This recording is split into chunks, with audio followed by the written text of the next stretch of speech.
Բարև ձեզ հարգելի գործընկերներ, պետք է շատ հստակ և պարզ ֆիքսել հետևյալ իրողությունը, որի մեջ բոլորս գտնվում ենք։ Այսօր տեղի է ունենում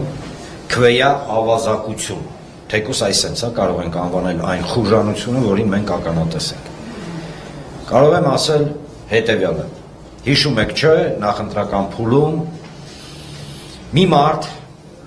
գույնզգույն կեպկով իրան ճղում էր և սպառնում էր կզսնել, խլել,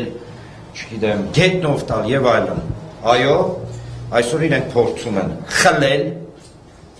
մեր իրավունքը։ Նույնիսկ մեր մասին չի խոսքը գնում, այն մարդկանց, ովքեր մեզ նայում են և նույնիսկ միգուցե մեզ հետ համաձայն չեն։ Այսօր փորձ է արվում կզսնել մարդու արժանապատվությունը։ Ես ներողություն եմ խնդրում, որ ստիպված եմ այս թավշյա ճակերտներում խոսքերը օգտագործել, բայց կարծում եմ ավելի պատկերավոր լինելու համար պետք է սա ասվի։ Այսօր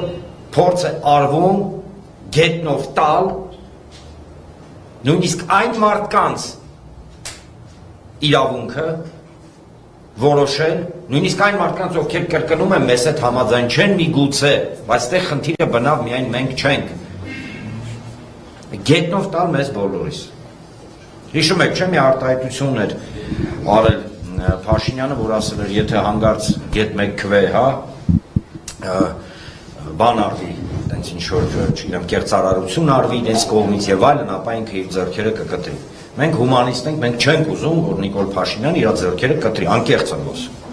Եվ դրանով էլ է նաև պայմանավորված մեր այսօրվա գործողությունները։ Բայց կատակով իրականում ժողովուրդ ջան, ժամը 1-ից մենք լինելու ենք կենտրոնական ընտրական հանձնաժողովի դիմաց։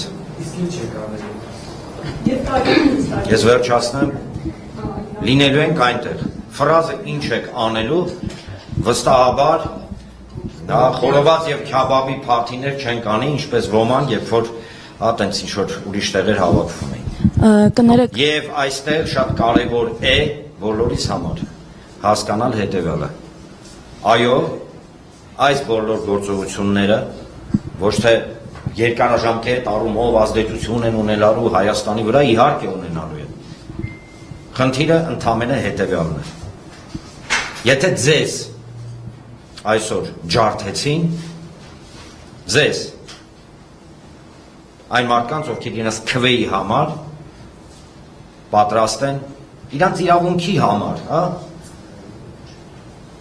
այսքանի տարիների ընթացքում կռիվ էին տվել։ Եթե ձեզ և մեզ